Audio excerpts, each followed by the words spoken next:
Hey, what's going on, everybody? This is your boy, Jay Mace. Welcome to another special episode of Beyond the Album Cover, where we take a look at music and everything else in between. Right now on the phone with me, I have music and cultural critic Amy Linden. Her pieces have been published in various outlets such as the New York Times, People, Vibe, XXL, contributed to many essays, and she's also the co-host along with Courtney Anderson of the podcast Immaletyoufinish. Amy, welcome to the show. Thank you. Thank you very much. It's very flattered to be invited. Man, I've been a huge fan of your work ever since I saw you contribute to BBD's Life After Special on TV1, so it's definitely a big treat for me to have you on. Oh, thanks. I was always the token hire for that. They said, let's get a white girl in here to talk about this shit. You know?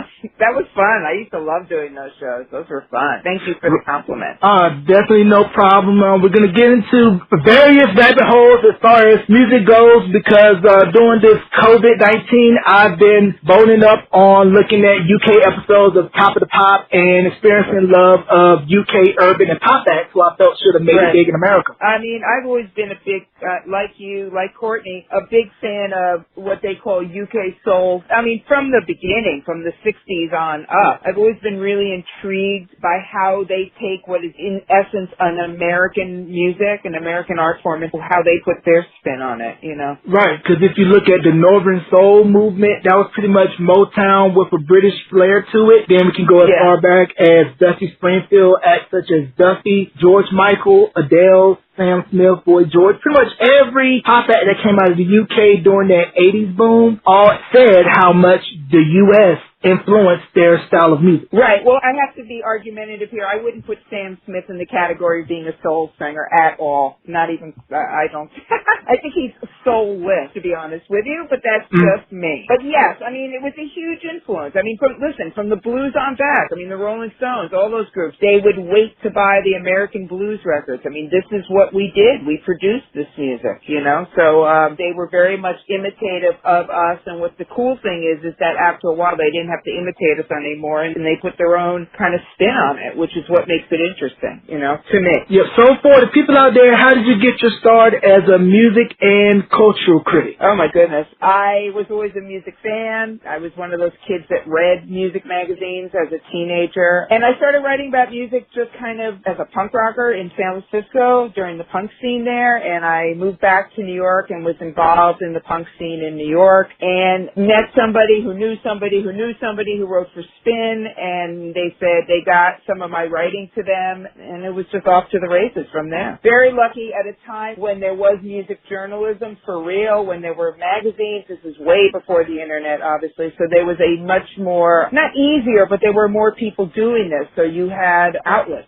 to write for, you know, and I was blessed, very lucky to always have great editors, always work with really interesting people, so I just kind of kept doing it, you know. And so with the punk scene emerging, especially downtown with CBGBs and various other punk establishments, was it to where at that time it was more covered by the indie mags and ignored by the mainstream mags such as Rolling Stones? Well, I have to be really honest with you. I was in San Francisco in the late 70s, and so that I got involved in punk there, and I wrote for local fanzines, so we were paying attention. But, you know, the major magazines started covering it. I mean, especially when the Sex Pistols broke, because you couldn't really ignore that, or when the Clash broke. But they were still, you know, the Village Voice in New York covered, the East Village Eye, Soho Weekly News, all places that no longer exist. So I was at CB's and stuff, but I was not at CB's at the height of CB's in the late 70s. I was still in San Francisco doing my thing out there. So was there a difference in the punk scene on the West Coast and in New York, or was it all one and the same? No, it was a little different. You know, there was diversity in both. I mean, you had your arty bands, you had your druggy bands. The West Coast is where you get hardcore from, and there was no hardcore scene in New York until the West Coast bands came out here. But the New York scene was more integrated into the art and the painting, and there was more of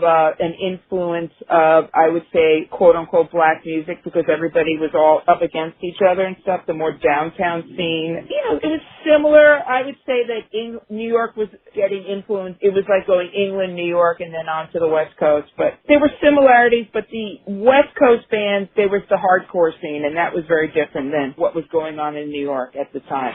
And also a music scene that was bubbling in New York around this time was a little emerging thing called hip-hop, which was a derivative of what was going on with disco. You had DJs such as DJ Hollywood, Eddie Chiba, Pete DJ Jones, DJ Flowers that were taking disco beat and putting raps to it, and that kind of started what came along with Sugar Hill Gang, which was co-founded by Sylvia Robinson and Mickey Stevenson, I believe was his last name, co-founded Sugar Hill Records. Yeah, I'm not sure if it's Mickey Stevenson. You might be right. Is that Mickey and Sylvia? Sylvia and Mickey. Yeah, well, it's funny. I had heard hip-hop in San Francisco, but the first time I ever, went to a club and danced to hip-hop was at a punk club in New York. I mean, you heard it everywhere. I mean, it was all, no pun intended, integrated. I mean, you would be at clubs and they would play Joy Division and then they would switch to REM and then they would switch to Sugar Hill Gang. I mean, it was just all part of the mishmash that was downtown New York City. I mean, it's really mythologized in a way. I mean, there were a lot of great things about it. There were a lot of really not so great things about it. We were all very young, obviously, so it was great and it was cheap to live in New York. But you did hear everything everywhere. There was no division. I think if you talk to black folk who were living in New York City in the late 70s, early 80s, they are just as likely to tell you that they went to go see Blondie or Talking Heads as a white person is to tell you that they went to go see Sugar Hill Gang. Right, because I've heard stories about Fast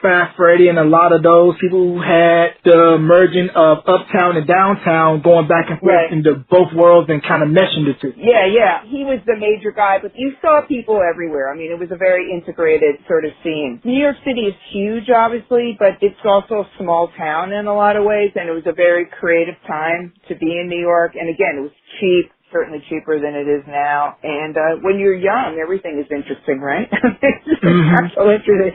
When you're 20, everything is super interesting. But if anything good comes out of this horror show that's happening right now with the pandemic is maybe things will get so inexpensive again that we can have more creativity. Who knows, you know? Right. And what was your thoughts when MTV debuted in 81 and how it revolutionized the music industry? Can I tell you something? I never even saw MTV until the mid-'80s because I didn't have cable. I didn't have cable until I was in the mid-'80s. Was MTV 81? Really? Yeah, MTV was 81. I had a chance to interview Nina Blackwood, and she told me that when they first launched, they had to go over to New Jersey to watch the launch because since cable wasn't widely available yet, there was no cable. New York didn't even have it, so cable wasn't around at that time in the metro area. Yeah, we didn't have cable in Brooklyn until 88, 89, something crazy like that. I mean, it was cool. You know what's funny? You would see videos in clubs. You'd go to clubs like Peppermint Lounge and stuff like that, and they'd be playing videos, but it was videos done by downtown artists and stuff to accompany the music. So in San Francisco, there was a company, Target Video, and they filmed all the performances, all the punk bands. So we had seen videos before, but I had no concept of what MTV was. I mean, I heard of it, obviously, but I never saw it. It was a big deal if you had cable back then. I mean, it really was. I don't even think I owned a TV in 1981, to be honest. I didn't. I don't think I had a TV in 1981. But seeing it for the first time was wow, what a cool idea, right? It was weird. If you grew up with music being only audio, it was weird to see visuals to it. The cool thing to see the early years of MTV was that a lot of the videos that were being supplied were from acts overseas, which brings back to Top of the Pops, because I know a lot of U.S. acts, when they couldn't perform over there, they would send videos in lieu of them not being able to perform. So a lot of Adamant, Duran Duran, a lot of the UK acts pretty much got heavy exposure in the early years of MTV, which led to the new British invasion over here in the States. Right, yeah, like the New Romantics and stuff like that. Certainly Adamant and Duran Duran were as known for their visuals as they were for their music, I would say, right? Mm-hmm. Duran Duran was a video band. Duran Duran, for me, wouldn't even exist without the visuals. I don't know, you could tell me if you think that's wrong, but I think if they didn't have those visuals, nobody would have really remembered them. No, actually not. They came at the perfect time, and I felt that way about Madonna. Perfect timing. She had the look. She had great music. It was getting played on pop, dance, and back then it was called black radio, but we would now call it urban radio. So she appealed to multiple formats. And I just think that for the music industry, for artists who weren't big on being in front of the camera, they either had to adapt or step aside side. When Madonna first came out, they didn't put her picture on the 12-inch. Everybody figured she was Puerto Rican because she was doing that kind of Latin freestyle. People knew who she was in the downtown scene, but you had to wonder. You had people who may not have been as good looking. Did we lose out on a lot of good artists because they weren't photogenic, you know? Yeah, then of course the story that MTV called a lot of flack early on was that they had limited amount of catalogs by urban artists, and there was a clip of David Bowie questioning Mark Goodman about the lack of urban artists that was getting airplay on MTV, because I believe Rick James had made a statement about it, and that kind of caused MTV to go into defense mode. Then that led to Michael getting put on, then Prince, and then the story about Michael was that Walter Yetnikoff called MTV and told them that he would pull the entire library off unless Michael got played. Yeah, that sounds like something Walter Yetnikoff would do. He was kind of a thug. Yeah, but keep in mind, Michael was not as hard to sell, I have to imagine, because everybody knew who he was at that point. But they still were playing black music that had a rock sensibility, in a sense. They were not playing R&B. You know what I mean? They started playing hip-hop with rock box because there's a guitar in it. Right? So it wasn't like MTV suddenly saw the light, no pun intended, and were like, oh, we have to embrace black music because it's so creative and interesting. It's like they had no choice. It wasn't until Yo MTV Raps, I would say, that they really fully embraced what was going on with black music. You know, because I would say, obviously, Michael Jackson is black and he comes from a black musical tradition, but by that point, I mean, he was so huge that they would have looked crazy not to play him, right? I mean, it just was, you know. Yeah, he was the biggest pop star in the world, and I was explaining to my wife, we'll never see a superstar like that again, where he had an album that was universally loved, and no matter where you go in the world, he's recognized. He had that same cultural cachet internationally, like Michael Jordan, where anybody in the world would know who Michael Jackson was. And I personally feel that Off the Wall was his better album for me over Thriller. Yeah. That's sort of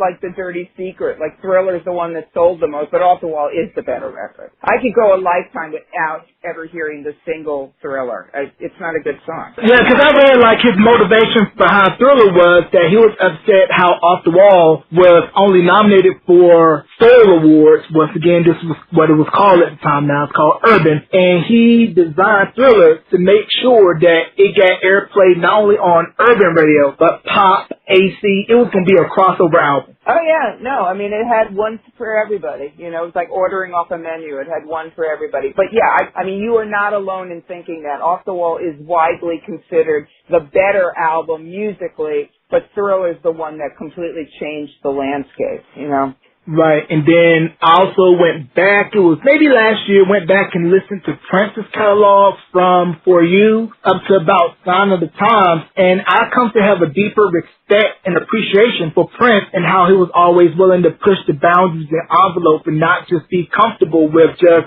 playing the hits. He was always looking to challenge himself, while for the casual fan, that's a downer because you want to hear the hits. But for him as a musician, it's like, I'm going to give you what I want. If you just want to hear it, then go listen to my album. Yeah, I mean, you know, I'm not the only one who says this, but I mean, it's like when you listen to Jimi Hendrix, right? Like, to me, Hendrix was as great a singer as he was a guitar player, though he was obviously much more innovative as a guitar player. And the thing with Prince is that even if he never sang a note, his musicianship alone would have carried him. Yeah, he was huge, but it was sort of like he didn't really start breaking through into the quote-unquote mainstream, which we can just say white people just to make it easier, because that's the ridiculous euphemism we use, until Dirty Mind. Dirty Mind, I mean, you have your own opinion, but I think Dirty Mind is the record where people went, oh. I mean, he had a hit, certainly had hits on the first album, but that was very much marketed urban, their first record, you know, and then it started rolling. Once Wendy and Lisa came into the mix, I think that's when it really started becoming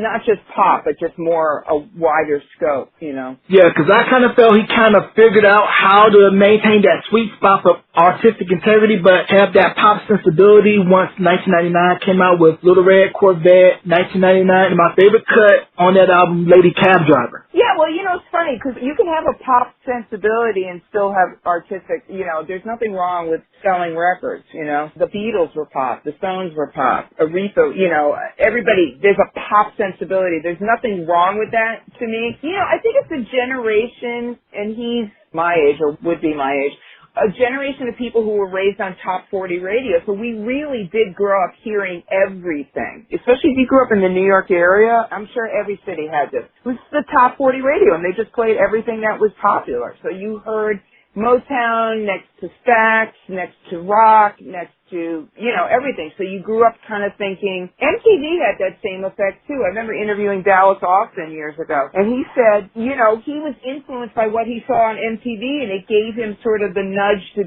kind of be more thinking outside of the typical box when he made his music. I mean, he was listening to groups that you'd think, why would this black kid from Atlanta be into this group? Well, it was on MTV. And he went, oh, I could do that, Right, because like him, I grew up listening to everything I was watching, MTV, BT, The Box, all simultaneously. The box was great. The Box was great. Also, what was great was at this time, since MTV wasn't widely available because cable was limited, you had regional video shows that played different parts of the country, and NBC had Friday night videos, and I think even HBO and some of the premium movie channels would show music videos as filler until the next program. Oh, HBO, honey. I didn't have HBO until the early 2000s. I didn't have HBO. That was like really fancy to have HBO. Actually, I didn't have HBO because I had a young child at the time, and I didn't want to have to like monitor what was on the television because HBO was where all the racy stuff was, right? Yeah, this is before the V-chip. Right.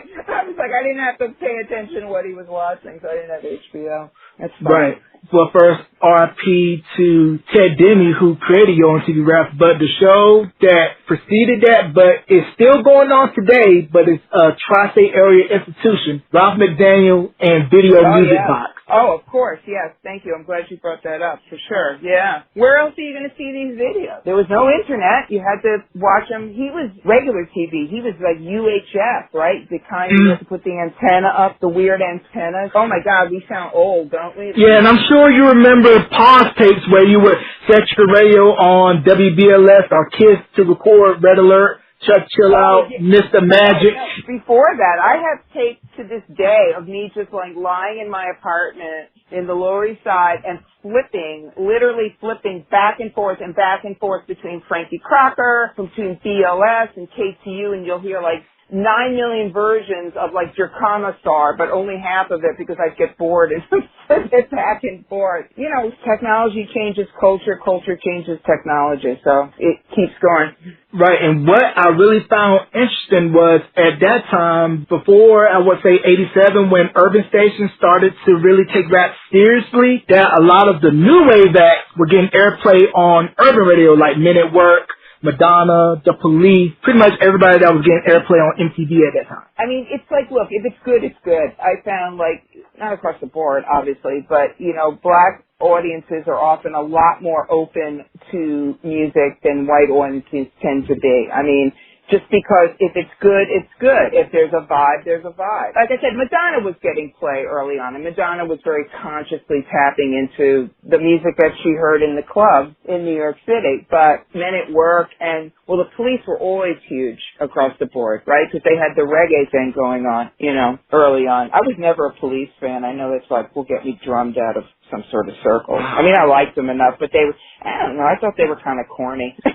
I liked them, but at the time, you have to understand, I'm older than you, and at the time I was coming strictly out of punk rock, though I do remember the first time I heard Roxanne. I loved Roxanne. Loved that song. To this day, And also, I had a chance to interview Donnie Simpson, and he was telling me that... Oh, my God, really? What? Oh, where is he now? Donnie Simpson, he's back on the radio in D.C. at Magic.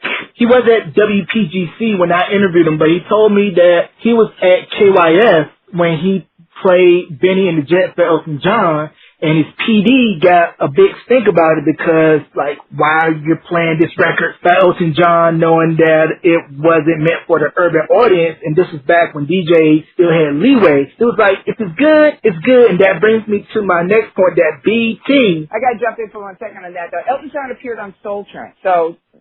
come on. I mean, Elton John played Philadelphia Freedom and Benny on the Jets on Soul Train. David Bowie appeared on Soul Train. Gino Vanelli, the Average White Band. High as a kite, David Bowie. He was so high during that clip. It's actually stunning to see. I mean, yeah, because I remember when VH1 did that Soul Train special, they put an archival interview in from him, and he said he had trouble lip syncing. Yeah, I mean, no, it was great. It was great. Listen, I didn't know anybody who didn't love Bowie. I'm sorry, I took you off track, but I'm saying Elton John, so he had a huge following. I didn't know anybody who didn't like Elton John. I mean, full stop. Elton John is definitely universal, and this brings to my point where BET and VH1, they were the outlets that really provided a lot for the urban audience, where if it was straight up R&B, you were getting played on those two channels. And speaking about Frankie Crocker, he was one of the original VJs when VH1 launched. So I was at VH1 in 1995, 1996-ish. I was hired to be a writer, and then they had a Critic show. And I was at VH1 when they were AAA, you know, so it's like Sheryl Crow, Hootie and the Blowfish, all that stuff.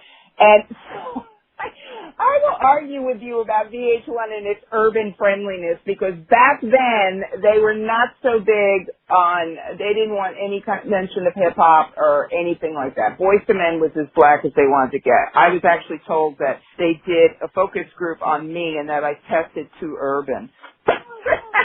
Oh, I don't know.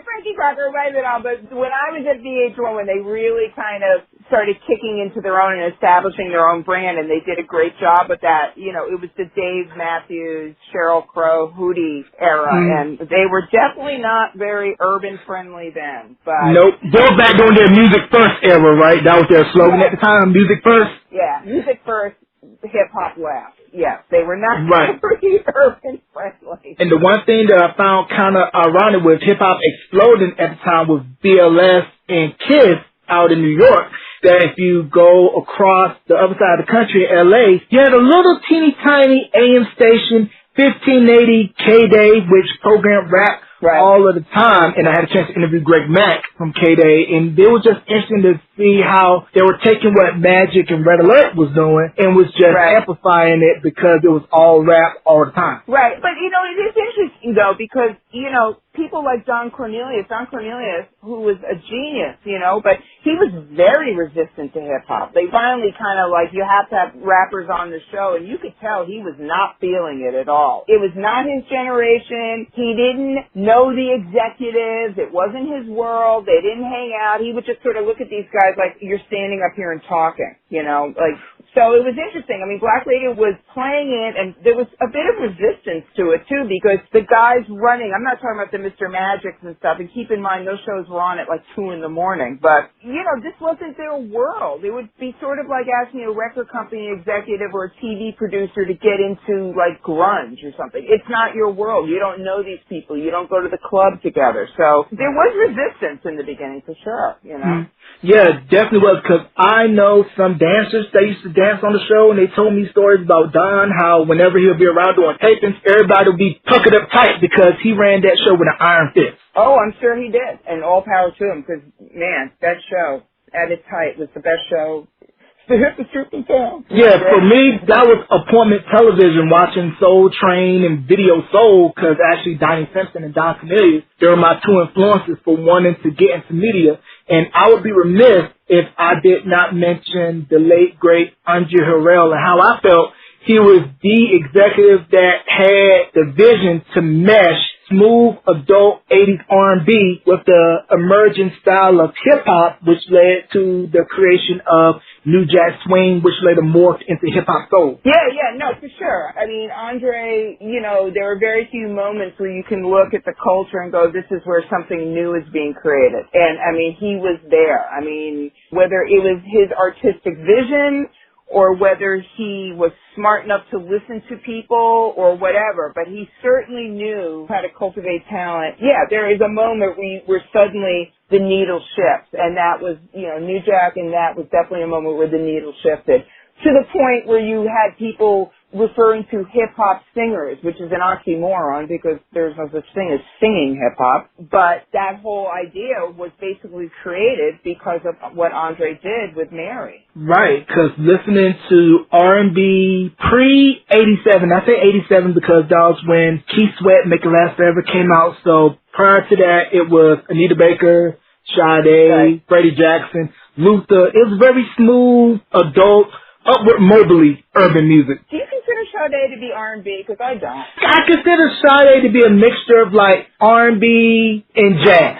Yeah, I mean, she's a little of everything. I mean, she gets back to that more European look at it. But, I mean, I would say that Sade is, there are very few artists who can do whatever the hell they want to do, put out a record whenever the hell they want to put out a record, and do whatever, you know, and people will be there. And I would say that she is certainly falls into that category, but she could literally do whatever the hell she wants to do, you know? Yeah, she definitely earned that. But once Make It Last Forever came out, you kind of heard how R&B has changed. And Teddy Riley mentioned in an interview he did with the Red Bull Music Academy that Frankie Crocker played it on Slam of the Jam It, and the audience didn't respond well to it, but Frankie Crocker stood up for it and was like, hey, this record is going to be a smash, because if you think about it, it was hard, it had edge, it had bite. It was something that was for the young people of the day. Yeah, for sure. You always have to do that. You don't want your parents listening to your music, you know? I work with high school kids, and, like, the stuff they listen to, like, gives me a headache, and that's exactly as it should be. It should give me a headache, and vice versa. The stuff I listen to, they're like, this stuff is corny. I go, perfect. There we go. That's it. Right. But the one production team that I feel kind of set it up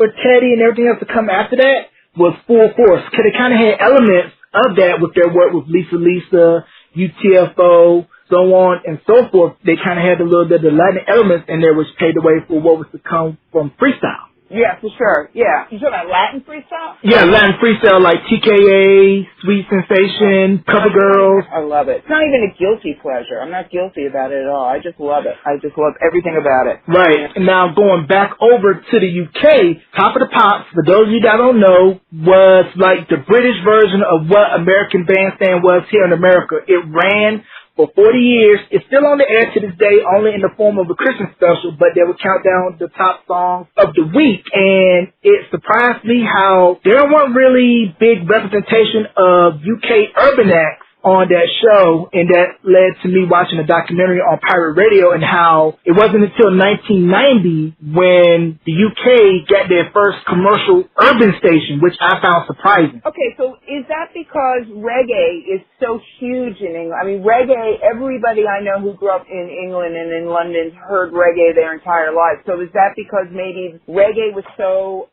again, not to use a cliche term, integrated into pop music there that they didn't feel the need to have like a black music station? I think it was primarily where, because of course stations like BBC One and Capital, they catered more to top 40, and then the urban audience, they were very much ignored by those in power, and they didn't see like how in the U.S., we need to capitalize on the love of urban, but the urban music over in the UK has more of a reggae influence because a lot of the kids have Caribbean descent because their parents migrated to England from the Caribbean. So they had to bring that influence there. And then they also, of course, took their cues from here, but just added their twist to it. Right. I think of like British soul artists of the 60s and 70s. Most of them that I think of off the top of my head are white artists who were hugely influenced by black American musicians. It's not until like the late 80s and the 90s where you start getting black British artists doing black British soul music. You know what I'm saying? It's like in the beginning, I mean, there were some artists obviously, but like Northern Soul, that music is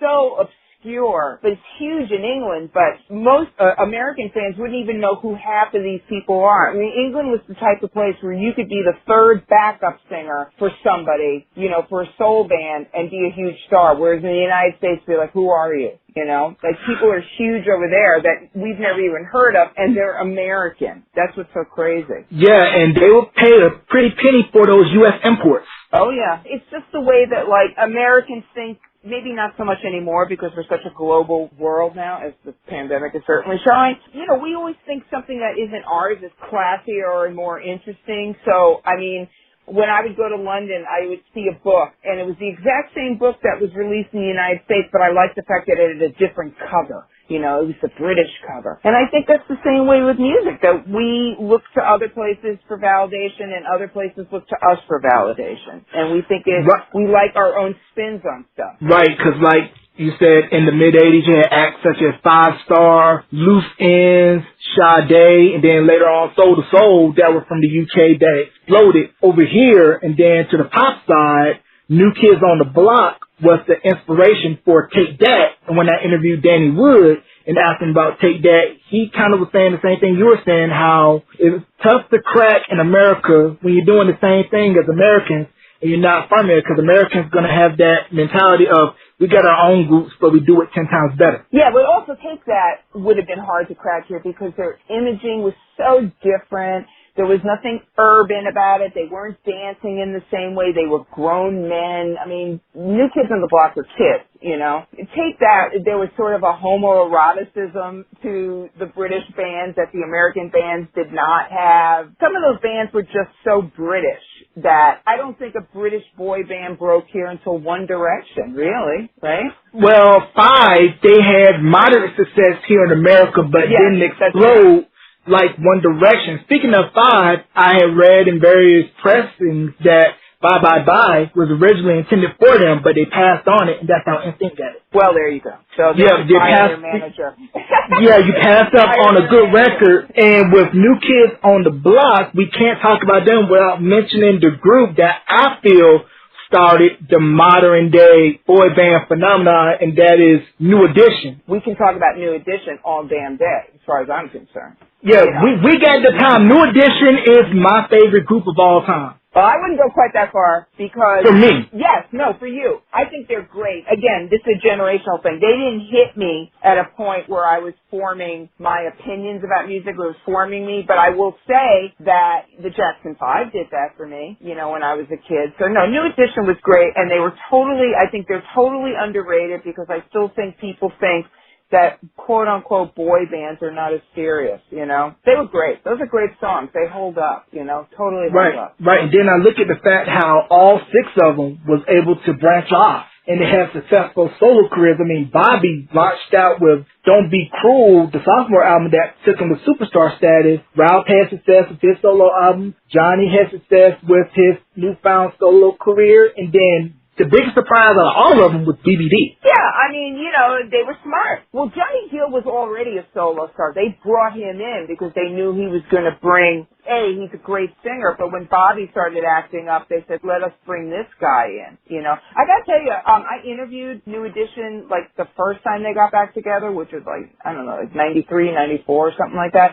I was like, they are like way more on the ball than I would have figured they would have been. I would have figured they'd be kind of like burnt out and like kid stars. They're sharp cookies for sure. And they were very nice. I don't know what that got to do with anything, but I just thought I'd throw that in there that they were nice, including Bobby Brown.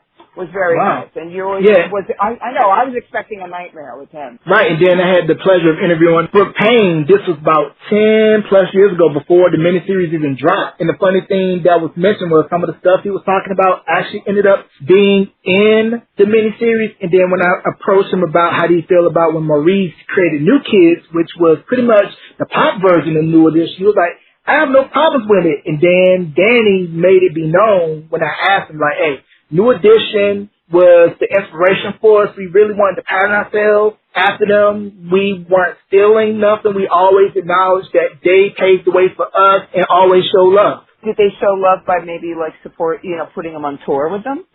Actually, no. I wish they would have during their prime. Yeah. I'm still holding out hope that we'll get a New Edition, New Kids tour, because for me, it'll be a full circle moment for both groups due to the Maurice Stark connection. And I'm sure there were a lot of 50? Go ahead. Like 50? They're like old. Yeah, I think Jordan just turned 50 a couple of days ago, actually. Oh, my God. I think New Edition is underrated. The reason why New Kids were bigger than New Edition is, you know, they were the white group. They were marketed top. I mean, that's just flat-out record company racism across the board. But I think that New Edition had the better songs. They had the better producers. They had the better personalities. You could see them actually grow as artists. I mean, they were both equally important to their respective demographics, but I don't think that New Edition was ever given the respect that they deserved because they were viewed as like, bubblegum black music, you know? Not that New Kids got a tremendous amount of respect either, but I'm saying New Edition is seriously underappreciated. Those songs hold up. They hold up. That's all you need to know. You can listen to If It Isn't Love. I could listen to If It Isn't Love once a week and be a very happy camper, you know? Yeah, definitely that, because listening to the Heartbreak album, you could hear how Jimmy Jam and Terry Lewis was able to take their strengths and heighten it, and the way that they introduced Johnny on the back half of that album was perfect. My career was defined in the early 90s by, like, being that girl who was firmly convinced that L.A. and Babyface and Jam and Lewis were as important as Lennon and McCartney in their own way. So you don't have to ever say anything to convince me about Jam and Lewis's importance. Another bunch of guys who are given their respect, obviously, but I think seriously underrated too, because they worked with black music. I don't think they got people really paying attention to them in the same way until they were like with Human League or something. I love them, and I love Babyface. I love LaFace, all the LaFace stuff. Love it. Yeah, I'm a fan of LaFace, Jam and Lewis, and for me, I like Teddy, because Teddy, for me, I was like coming into my formative years when Teddy was hitting, because Dangerous came out in 91, I was about 6. So Teddy had... Oh my God. Yes. I hate you.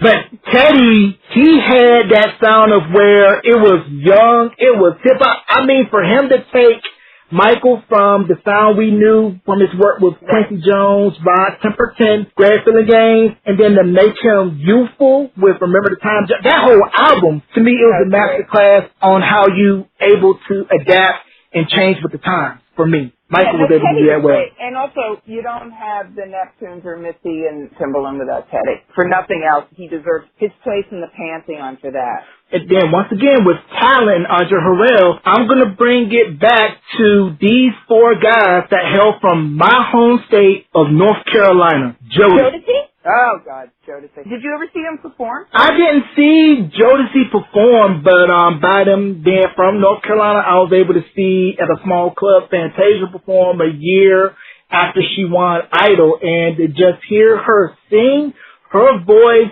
harkens back to the great female soul singers of the 60s. That range. Yeah.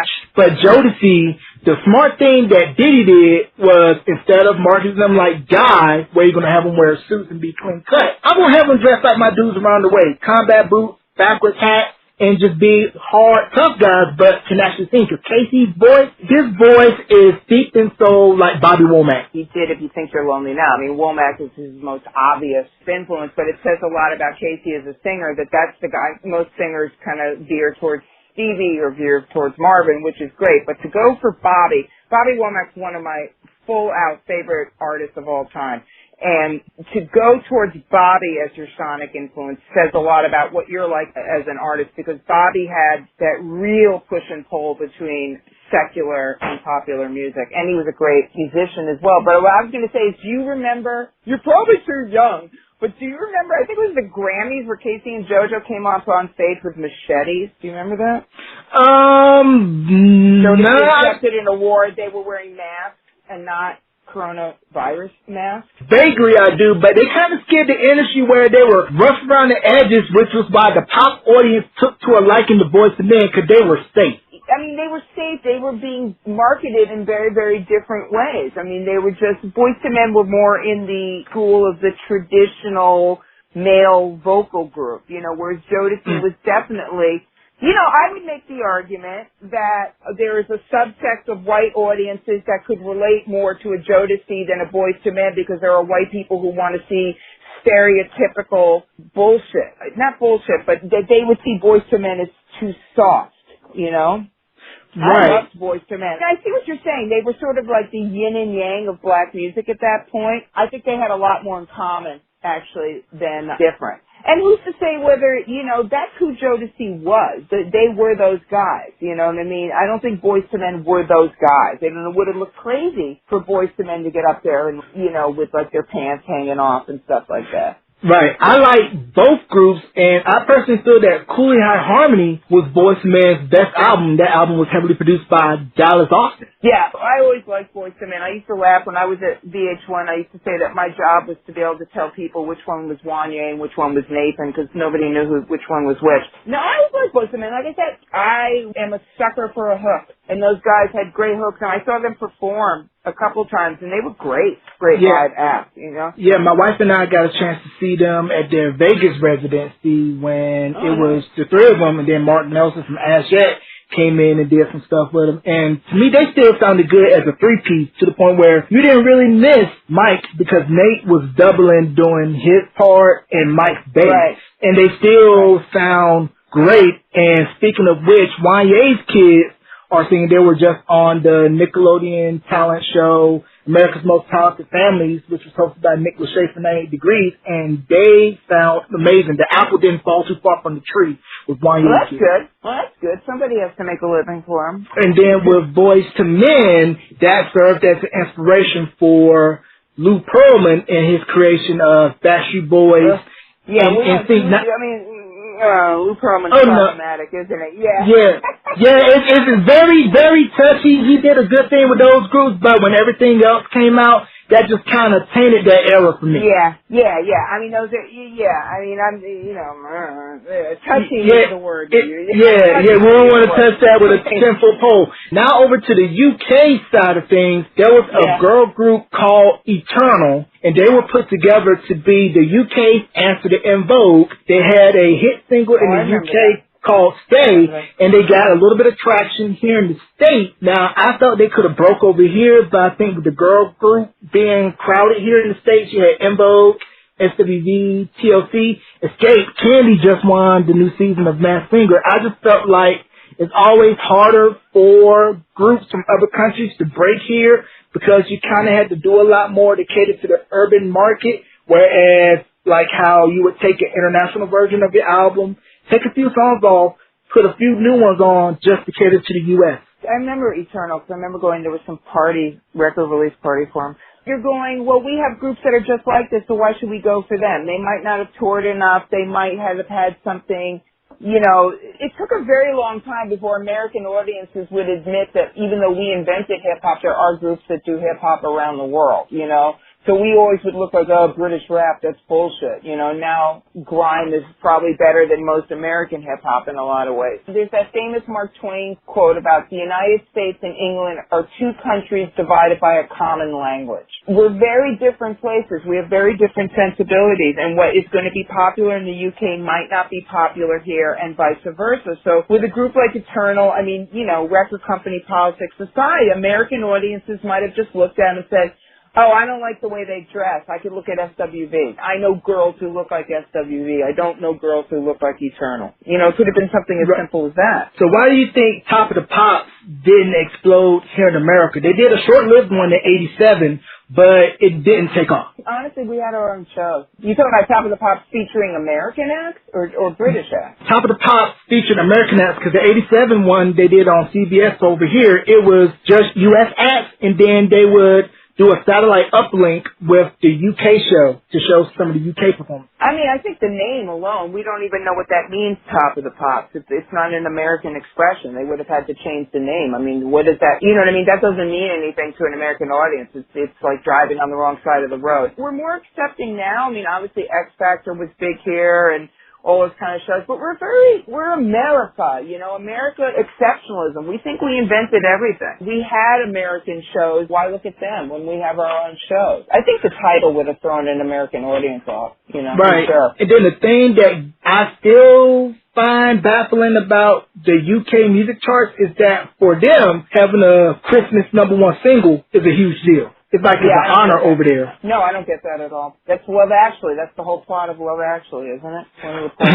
Right. And from the UK, we had the late, great George Michael, whose Faith album was the first #1 album by a white artist to go #1 on the R&B charts. He got airplay on urban radio and Wham as well. But the big backlash came when he won 2 AMA awards for Best R&B Album and Best R&B Performance, and some urban artists at the time felt like, how come he's getting these urban honors when you had other acts like Bobby Brown, Keith Sweat nominated? And that's what led him to name his next album Listen Without Prejudice. And I thought that was so unfair that George didn't deserve that, I personally feel. He didn't deserve the award, or he didn't deserve the backlash? He didn't deserve the backlash that came with it. Well, this debate will go on forever. Do people have who owns what? Why does Adele win the album of the year over Beyonce? Is Beyonce an R&B an artist at this point? Is Tyler, the Creator, a rap artist? If he were white, would he have won Best Rap, or would he have won Best Alternative? I mean, that album isn't particularly a rap record, but, if you're black, you get pigeonholed into certain things. So George Michael, to me, had as much impact to black music fans as a white person looking at my black friends, what they were digging. George Michael had as much impact as Keith Sweat and Bobby Brown in his own way. And because he was white, he had the freedom to dip in and out of genres. Nobody was going to give Bobby Brown the freedom to make a Brazilian record or to make a record with models, Right, and now I would be remiss if we didn't mention also around the same time when Andre Harrell passed, the passing of the originator of rock and roll, Little Richard. Yes. No, come on. Well, there you go. There's your example of people not doing their cultural homework, and knowing where the stuff came from. And Little Richard, who was massive in the UK. Paul McCartney credits Little Richard with his vocal style. Every time the Beatles went, woo, that's Little Richard, I do think we're more accepting now that the fact that we put UK in front of it shows that there's still, we perceive things in different ways. We hear things in different ways. I mean, do you listen to grime at all? I'm familiar with it a bit, don't really listen to it a lot, but the one album that really got me exposed to it was Dizzy Rascal's Boy in the Corner. Okay, so the problem with grime for an American fan, it's all slang. It's like that show Top Boy. It's like for a British person to watch The Wire. They don't know what you're talking about. The difference is that for people around the world know the American experience because we're the biggest country in the world and we export pop culture. Most Americans don't know other people's experiences, right? Now, I would recommend you listen to it. It's difficult to understand what they're talking about, but it's very political. And it's like, if you want to know what it's like to be a young black person in the UK right now, that is exactly it. And the beats are really interesting. It's interesting stuff, but it is hard for us as Americans to go, what are you talking about, Right, and then I would also be remiss if we didn't mention that also we had lost an icon, Miss Betty Wright. This one particularly hurt for me because me growing up in the South, her music was played a lot at fish fries, cookout, any gatherings, and she pretty much was her own boss at a time where the music industry was and still is unfair for women. Oh, yeah, no, of course. No, she was great. I had a chance to see her perform once, and she was fantastic. She was absolutely fantastic. That's my childhood as well, because I remember Clean Up Woman when it came out, when I was a kid. Then that goes back to the days of when you had regional record labels, because down in Florida you had Deep City out of Miami, you had TK Records, Stax out of Memphis, and go anywhere USA and they probably had a regional record label, and it was just a different era then, so it was amazing how she was able to have such a huge impact with maybe not a lot of mainstream people knew who Betty Wright was, her music, they knew it through the samples of artists that sample her music, but to go deep in her catalog, it was pretty much being only those who knew about deep cut R&B records and stuff and soul. Yeah, but I would argue that Clean Up Woman was a top 10 hit. Her other stuff, not as much. You're absolutely right, but Clean Up Woman was a huge hit, So, in your opinion, who do you think were some UK acts that you felt could have broken through in the US but didn't? Well, had he not died very tragically, I think Ephraim Lewis could have been really big here. I think he was one of the better albums of the 90s. Again, he was being positioned very well, not to use an industry term, and then he committed suicide, I believe, or fell. It's unclear how he died, but he passed away. I always loved this guy, Jeffrey Williams. I don't know if you ever heard of him. He was kind of a rock R&B guy in the 90s who was on an American label. I thought Beverly Knight. I think Beverly Knight is great, and she's never gotten a lot of play in this country. To go for Courtney's favorite group, Sugar Babes, I've never understood why they weren't bigger here. Take That, certainly. I don't know why Robbie Williams. I mean, he's not R&B, but for God's sakes, why wasn't Robbie Williams bigger here? I know why he wasn't bigger here, but hypothetically, why wasn't he bigger here? Interesting is that Harry Styles sells more records in this country than he does in the UK. That's really Which is weird, because I remember Robbie Williams getting moderate airplay over here with Angels, Millennium, and Rock DJ, because I first heard of him when Back for Good exploded here in the US. It was a top 10 AC hit. Boyz II Men recently covered it, and I was like, Gary Barlow, great songwriter, could have possibly had a career as an AC artist here. And I thought, sure, off the Nobody Else album, was that right mix of where it was pop, had a hint of R&B, kind of like the direction that Madonna was going into with the Bedtime Stories album. I mean, one thing that I will say, especially in terms of Robbie Williams and in terms of British artists, there is a British sense of humor that Americans don't get. Americans are not really big on irony. Our humor is not across the board, but it tends to be more overt. There's not a lot of, like, subtlety to a lot of American stuff. And so someone like Robbie Williams was, as they say in England, taking the piss out of himself. And we don't understand that really in this country. We're a more self-aggrandizing culture, so we don't understand people who are kind of being nod, wink, wink about stuff. So I think that's one of the problems why he didn't break. Also, that video for Rock DJ where he's ripping his skin off. I mean, come on, you're trying to sell the guy as a sex symbol. And you have a video where he's like literally ripping the flesh off his bones. But you should listen to like Beverly Knight. You should listen to Lyndon David Hall. He was also great. Young Disciples. I mean, oh my God, they were fantastic. But those groups had, you know, enough pockets of support in this country that they may not have sold a lot of records, but people certainly knew them and respected them. And Craig David, why wasn't Craig David huge in this country? Yeah, I was happy once Born to Do It exploded over here because I brought the CD because MTV did a profile on them on You Hear It First, and I got it solely off of that alone. My favorite two cuts, 7 Days, and then Rewind, which was done by Art Photography. Well, I'll tell you a story about Craig David, actually. It's kind of interesting. Massive in England. I mean, everywhere you would go, his pictures of him everywhere.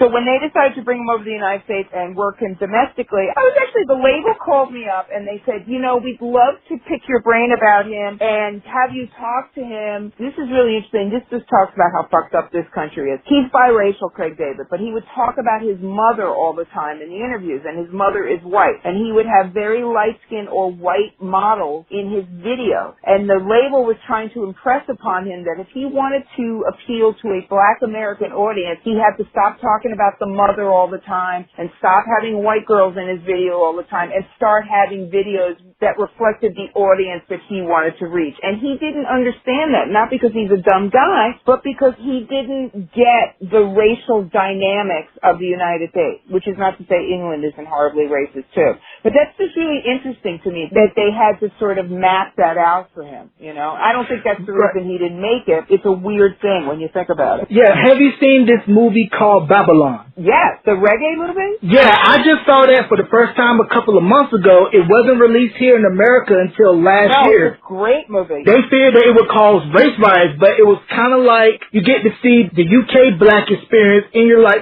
there's some striking similarities between the black experience in the U.S. and for black experience for UK youth. We don't have the patent on racism in this country. When you read up on the Windrush generation, which I'd never heard of before, and then I read about it, well, that's that show Top Boy, which you need to watch with subtitles because it's completely incomprehensible slang. It's a different sort of racism over there. There's racism nonetheless, and it's going to present itself across the board. I was going to say real fast that the first person I can think of, a black British artist that really adopted an American sensibility and tried to sell it back, was Mark Morrison. Return of the Mac.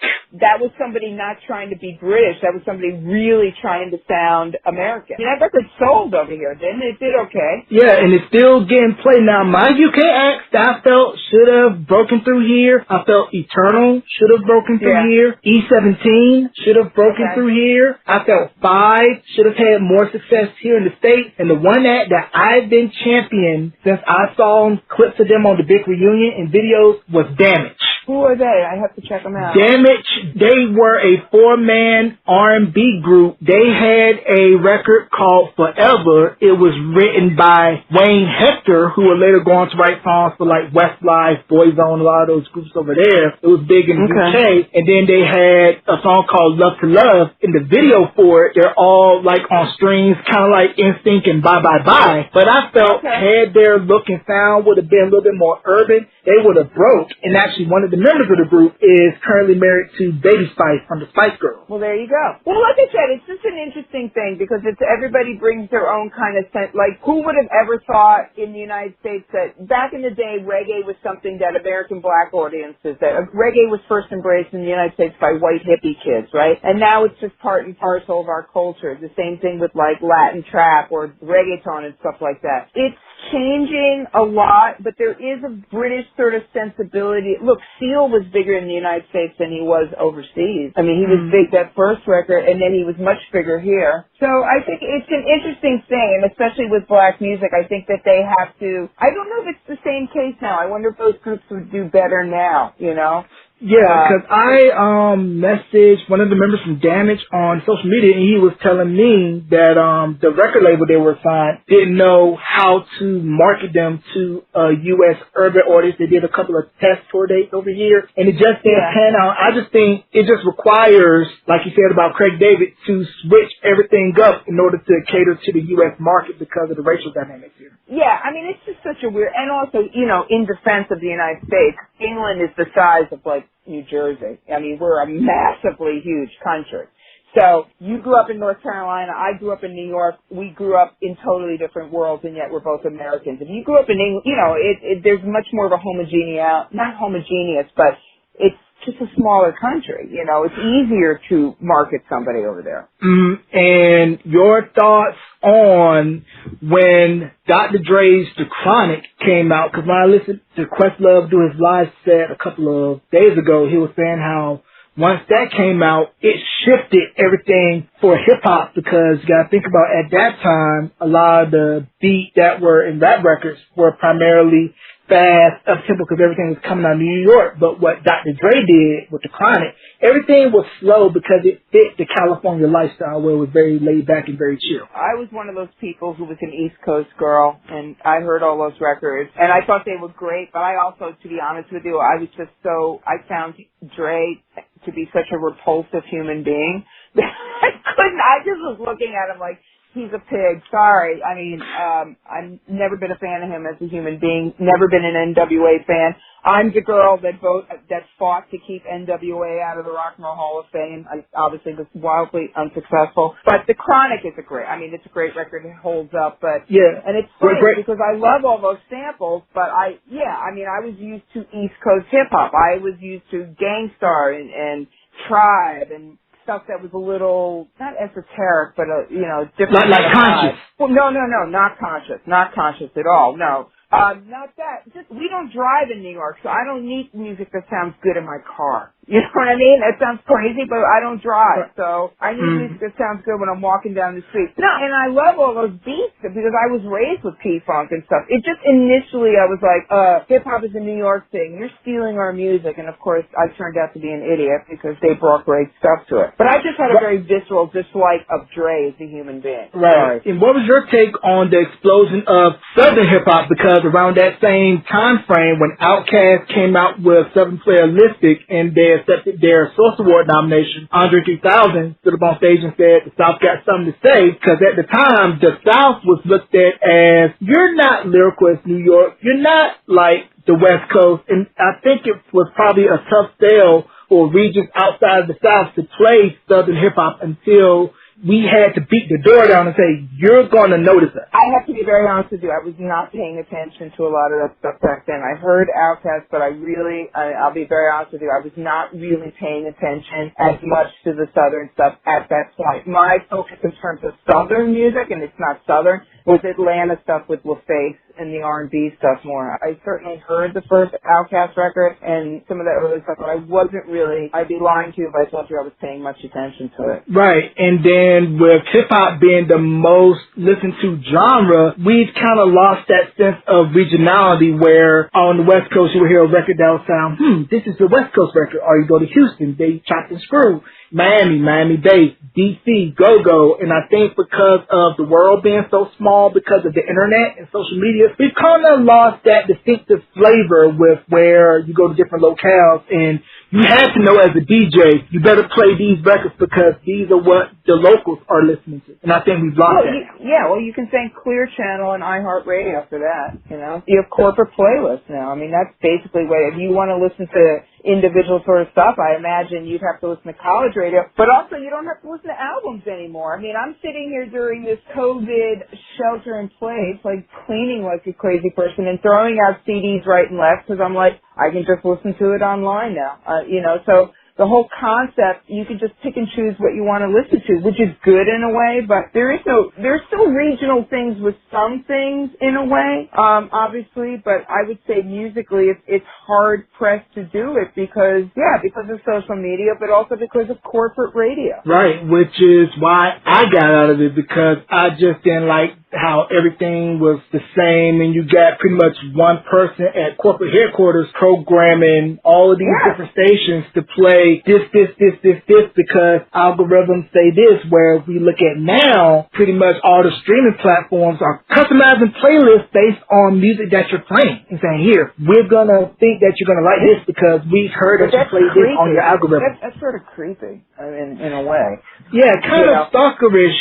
Which leads to my next thing about, I have been getting through quarantine through Questlove sets and how Instagram is now policing the live sets. So they have a time limit on how long you can play a song before they'll mute you off your feed. So DJs have to come up now with creative ways to mask records that they play on Instagram so that the algorithm won't catch it. Oh, is that why it is? I thought it was because publishing. I thought that the publishers were stepping in now and wanting money. Yeah, that too, because the labels are trying to figure out how we're going to monetize these live stream performances so that we can make money. And I feel like it's going to have the same impact like what happened when Napster came out and the industry was shaking in their boots, because all of a sudden you're not going to go to Tower, Camelot, or Sam Goody to pay $18.99 for a CD where I could just hook up my 56K dial-up and download a song for free. Yeah, you know what? I have listened to maybe 2 or 3 of those DJ sets. I just find all the celebrities jumping in to be annoying. But I will say this, big shock that people are trying to monetize something. I mean, it's really sad, but that's the American way. This is the way the culture is going to be. Look, clubs are done. Clubs are done for at least the next 6 months, at least in big cities, Touring is done. There are not going to be any major tours or tours of any kind of significance till 2021, they're saying, in the major markets, right? So they have to figure out, musicians, DJs, and the labels and everybody else has to figure out a way to switch their game plan creatively and artistically and monetarily to this new reality we're in. So it doesn't surprise me that something that began organically is now somebody's going to try to figure out a way how they can make as much money as possible. I would assume not the DJs, but Instagram itself. Because who's Instagram? That's Mark Zuckerberg, right? Mark Zuckerberg is Facebook, I believe. Don't they own Instagram too? They own Instagram? That I'm not sure. It won't surprise me if he owns Instagram as well. Who knows? Well, I mean, when you post something on Facebook, it gives you the option of posting on Instagram. So I'm assuming, I think Instagram is Facebook. I think they have the same. The point being is that this is an opportunity for people to start making money on things. And so I thought they were trying to shut it down for publishing, but it wouldn't surprise me. It wouldn't surprise me that they're trying to rein it in some way, Yeah, because I was talking to a lot of my friends who I know that are DJs, and they were saying because of COVID, half their gigs been wiped out, so they're trying to figure out how I'm going to get money. Oh, yeah, no, we're all screwed. I mean, that's it. It's the economic fallout of this is going to be worse. I mean, not to get depressing, but the economic fallout, we're going to be paying for this forever. It's bad. But, yeah, no, of course. I mean, it's not just touring in terms of the famous people. It's the people who work at the stadium. Who's going to sell the merch? Who's going to sell the popcorn? It's all the little people, the dancers, the choreographers, the costume designers, the set designers, the lightmen. The big-name bands will survive. They will survive, but it's everybody else. It's going to be very different. A different world. So, what are your thoughts on the show Songland and how they're able to kind of peel back the curtain a little bit at the songwriting process? Never seen it. Sorry. Great show. You have where is it? Tell me where it is. I'll check it. It's on NBC. It's season 2. You have Ryan Tedder, Esther Dean, and Shane McNally, who's a well-known writer for country artists. And what they do is they have Esther Dean's is she a songwriter really? Seriously? Yeah, I mean, she's a songwriter, right? She wrote What's My Name for Rihanna. She wrote Rude Boy for Rihanna, along with Teenage Dream for Katy Perry. No, I know who she is. I know who she is, but I read a profile of her. It's like a reality show for songs? It's pretty much kind of like a songwriter showcase where you have 4 contestants. They showcase their original song. They pick their top 3 songs where the songwriter goes into the studio with either Ryan, Esther, or Shane to rework their song. And then they perform it for the artist that's there to have a song get picked for the week. And then at the end of the show, they pick one song for that artist to record after they're hearing the reworked song. So you had artists such as Martina McBride, Her, Old Dominion, One Republic, and last week it was Florida Georgia Line. So it's kind of like serving as a showcase for up-and-coming songwriters to showcase their stuff. I have to be really honest with you. It sounds like something I would not like. It's not everybody's cup of tea. I'm not trying to be mean. It just doesn't sound like my thing. And I actually interviewed Ryan Tedder many years ago, and he's very talented, but I wasn't very impressed with him as a human being. So it just doesn't sound like my kind of thing. I'm sorry. I watched 90 Day Fiance. I love 90 Day Fiance. That's my wife and I's guilty pleasure. Take that word out of your vocabulary. It's not a guilty pleasure. It's a pleasure. There's nothing you need to feel guilty about. Nothing. It's an educational show. It's on the Learning Channel. It's the best show. It's the only, can I tell you something? It's the only way I know what day of the week it is now, because I'm sitting here going, what day is it? And then my best friend calls me up. She goes, we watch together on the phone. So that's the only way I know it's Sunday. Yeah, Married at First Sight is another show that I like, and then no guilty pleasure. We'll have our 90 Day Fiance conversation once. I'm very late to the show. I've only been watching it for 2 years, but I love it. And I'm very concerned, and you need to discuss this with your wife. I'd love to hear her opinion. I'm very concerned. How are they going to continue the show when people can't travel anywhere? That I don't know, and that's another thing that TV and film has been halted because of COVID, because I brought up to her, I was like, we probably may not have a 2020, 2021 season because of COVID. Yeah, there's no country that they film in where there aren't people sick. Even Angela will not get on a plane to go to Nigeria in the middle of the For Michael. For Michael. Oh, we need We should go ahead and do that, man. I thought, her going over for Michael, I'm like, hey, that's love. I wouldn't do it, but let's talk about, did you see the one with Aspen and I forgot the girl's name?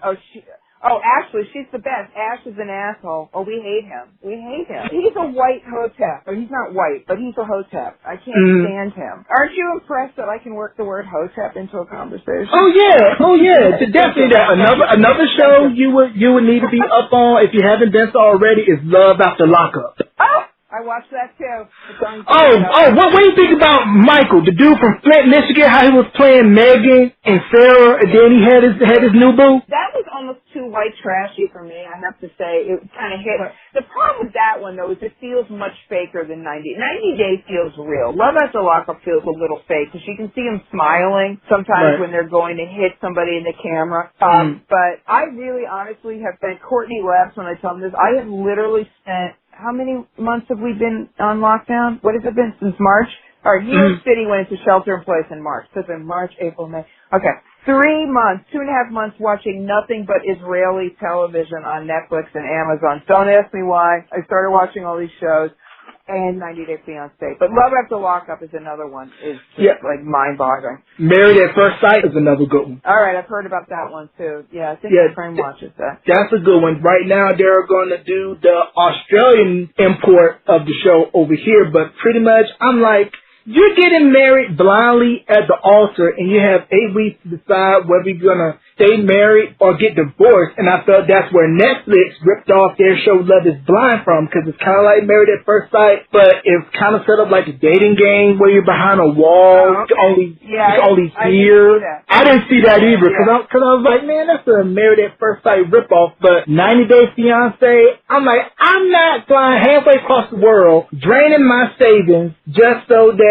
there's a possibility that it may not work out. They're not draining their savings. They're getting paid. True, I know you get some money going, but I think about how expensive it is. You're flying back and forth halfway across the world, paying for all these fees, and then the thing is, when they come over and you get married, you're still on the hook for them if they happen to go back to their home country. So it seems like it's a big risk when you're marrying.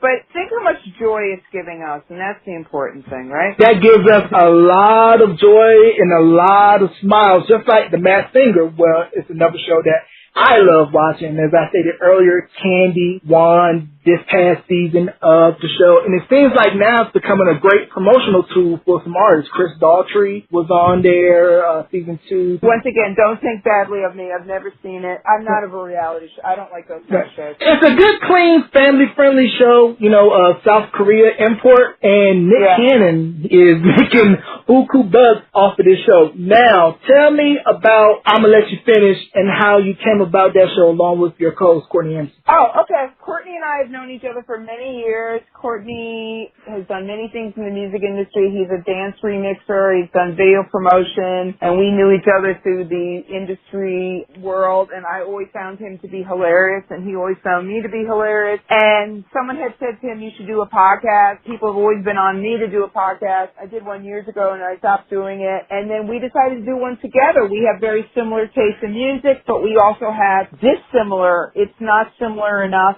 that we're repeating each other's words, and we have very similar political and social takes, but we're very different people from different backgrounds, which complements each other, but we're both essentially music lovers, and we're New Yorkers, which is a very particular breed, and we started doing it in each other's homes, and then we found a studio space in Chinatown, which unfortunately has been closed down because of COVID. We're now doing it on the phone. We're hoping to pick up again, and the title simply came for, we were like throwing out titles, and I was like, how about I'ma Let You Finish? And what's so funny is that Courtney didn't even realize or had forgotten that that was a reference to Kanye. That's where I got the title from. But we're on Instagram at Imma, IMMALETFINISH, Instagram, Spotify, Stitcher. You can follow us on Twitter. It's Finish Imma, Facebook. So we're having a blast with it. We're having an absolute blast with it. The feedback has been really great. I mean, I love music. I love talking about music. I love talking politics. I love talking culture like you do. So it's been a lot of fun. Right. I definitely enjoyed the show, and I gotta mention, since you are a native New Yorker, I had the pleasure of visiting the Big Apple twice. I loved it. I had a chance to go to the Apollo Theater to audition for Amateur Night. Not the TV show, but the regular Wednesday night Amateur Night.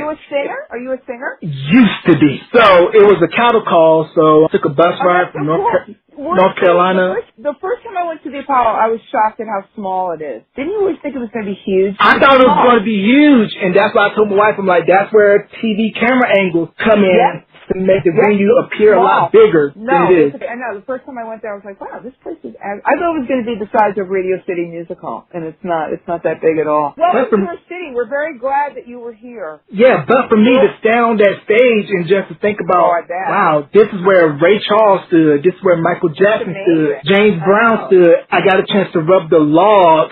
And just, I was going to say, did you do that? Yeah. I had to rub the log. At least I made it to the second verse before the siren kicked in. I made it to the second verse, but just the fact that just being at a historic venue like that, and just to think about the legacy of the Apollo and just New York in general, how they say if you make it here, you can make it anywhere. I mean, just the size of it. That's quite a coup. Good for you. I have a New York accent. We don't speak English correctly here. You know that. We don't know how to talk. So one more thing I want to ask you, then I'm going to get you on out of here. So what are your thoughts about the current K-pop phenomenon with what BTS is doing over here in the States? I don't understand it. They're all, there's like 100 guys in that group, right? Well, okay, here. It's not music for me. I know they're fans of Bananas. I will say it's going to be the New Kids on the Block all over again, in the sense that you have a group that's like whipping off black music and putting their own little spin on it. I find them visually to be a little creepy. There's too many of them, and the look is a little kind of weird to me, but the kids love them. I have never seen fans. At the studio we used to tape at, it was in Chinatown, and they would have these K-pop, fan gatherings there, and it was insane. insanity. Absolute insanity. K-pop's been bubbling under for a while now, and it seems to have really had its moment, you know? Right, and I think with the explosion of, the success of Crazy Rich Asians, Fresh Off the Boat, North or Queens, that segment, the Asian demographic, is finally getting looked at and say, hey, we need to be taken seriously. Well, yes, and then at the same time, though, the incidence of violence against Asian people is rising in this country, so that's really tragic, too. But, no, Asians are a huge demographic in this country, and at the end of the day, look, it's pop music, it's R&B. I mean, we like it in any form. The Asian market is massive. It's always interesting to see the next wave of what comes up and what sticks, you know? Yeah, because it reminds me of, like, New Edition, New Kids, Backstreet, NSYNC, that whole phenomenon, but it's just on steroids, because I think over there with K-pop, they're very big on having 5+ members, and some of the groups are co-ed. Yeah, I don't understand why there's so many people in the group. I really don't. I mean, it's like, how are you supposed to latch on to who you like, you know? Right. I know, and then this brings me back to my last point about UKX. Looking at some of those boy bands dance, their choreography is a little stiff. Well, yeah, the Brits aren't known for their dancing. No, there's not that many Justin Timberlakes over on that side of the pond. You take what you can get. Tell the people how they can get a hold of you on social media for I'ma Let You Finish, and if they want to leave comments or anything. Yeah, I'ma Let You Finish. So if you follow us on Twitter, it's Finish I'ma. Instagram, it's I'ma Let You Finish. On Facebook, we have a Facebook page, so you can join our Facebook page. Courtney and I post all sorts of interesting things on there. If you go to Spotify, we are there on Spotify and SoundCloud, and we also post a playlist for every show. So our next show is going to be dedicated to cover versions of songs because we're sick of talking about Donald Trump. So, yeah, it's a great show if you love music and culture and arts and sports. We're also big sports fans, so you can find us on Google Play, Apple Music. We're basically everywhere. Stitcher. Right. So it's IMMALETYFINISH. I'ma Let You Finish. All right. And thoughts on the musical selection of The Last Dance? I read something that it was funny that they had that much hip-hop in it because at the time the NBA was not very pro-rap. So they threw the hip-hop in to appeal to a contemporary audience because at the time the NBA's imaging was not that. They were not going for that sort of thing. I thought the music was great. I thought it was on point, and I thought it was interesting how Jordan's look and the shoes were embraced by the hip-hop community, although he was not of that generation of hip-hop. So I found that very interesting. Musical selection was on point, and it just shows how hip-hop transcends culture and is everywhere. Well, yeah, as I was watching, I mean, we're going to get into a fight on this, and I don't want to end on a fight because you're a North Carolina guy, but I never liked Michael Jordan, never will like Michael Jordan. Part of it is because I'm a Knicks fan, but also just I just don't like him. But looking at Rodman now, in hindsight, I'm like, every SoundCloud rapper should be writing that guy a check because for a look that was considered so outrageous then is now like everybody looks like that now. So he was way ahead of the curve in that thing. I mean, it was a great special to watch that old footage.